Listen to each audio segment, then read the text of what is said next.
varian corona. Teman-teman, ada yang tahu gak sih apa yang dimaksud dengan corona?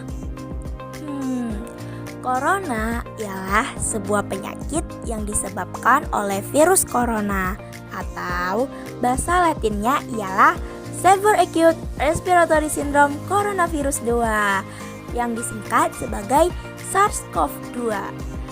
Virus corona merupakan sekumpulan virus yang menyerang sistem pernapasan, sehingga virus tersebut dapat menyebabkan terjadinya gangguan pernapasan ringan, berat, infeksi paru-paru berat, bahkan kematian.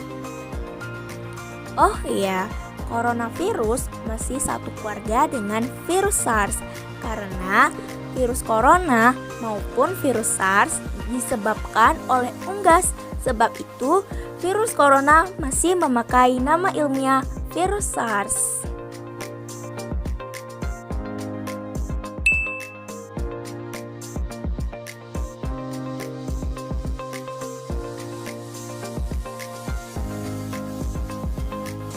Pada awalnya, virus COVID-19 ditemukan di kota Wuhan, Provinsi Hubei, negara Tiongkok.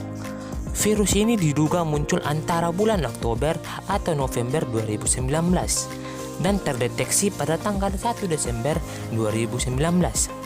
Hingga saat ini, ilmuwan belum menemukan titik terang dari mana virus ini berasal. Ada sebagian ilmuwan berpendapat bahwa virus ini berasal dari kelelawar. Ada juga ilmuwan yang berpendapat bahwa virus ini berasal dari terenggiling. Tapi yang pasti, virus ini berasal dari penularan hewan ke manusia.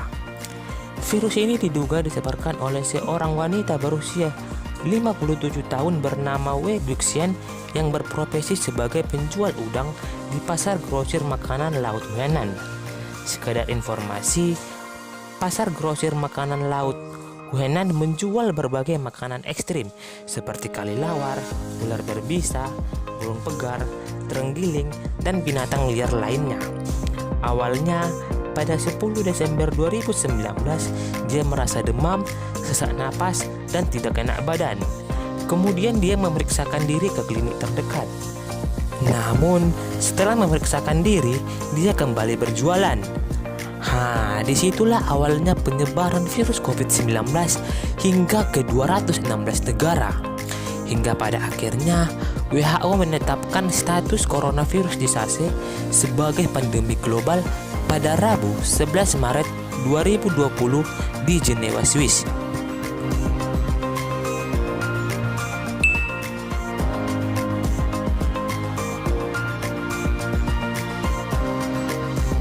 Berikut cara COVID-19 menyebar. Yang pertama, droplet atau aerosol.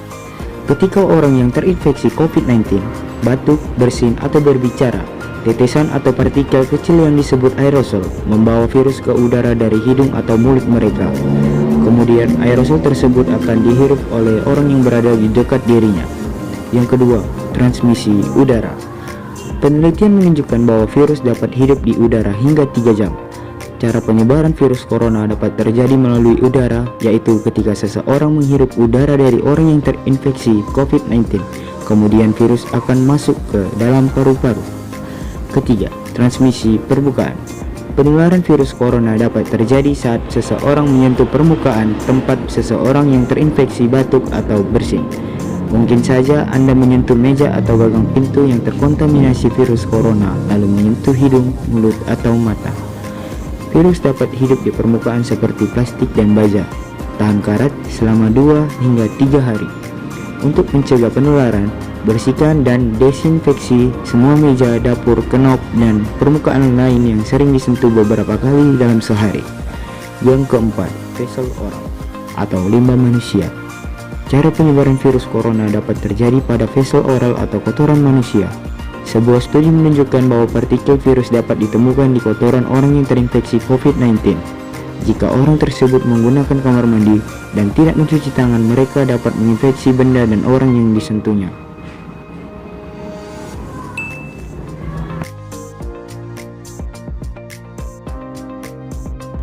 Berikut dampak-dampak wabah COVID-19. Yang pertama, dampak pada bagian kesehatan. Virus ini dapat menyebabkan gangguan pada sistem pernafasan, pneumonia akut, bahkan sampai kematian. Kemudian, adanya dampak pada pendidikan. Sejak munculnya wabah ini, pendidikan di Indonesia berubah menjadi sistem pembelajaran jarak jauh atau PJJ dan sampai sekarang masih dilanjutkan dengan daring. Banyaknya halangan-halangan seperti jaringan, kuota, membuat sistem pembelajaran tidak efektif dan pengetahuan pelajar di negara kita semakin menurun. Kemudian, dampak COVID-19 pada perekonomian. Sejak munculnya COVID ini, mengakibatkan perekonomian mengalami penurunan yang sangat drastis terutama pada bidang perdagangan. Kemudian krisis ekonomi global yang mengakibatkan pengaruh di berbagai aspek. Kementerian Ketenagakerjaan mencatat sudah ada 1,4 juta lebih pekerja di seluruh Indonesia yang terkena dampak langsung oleh wabah COVID-19 ini.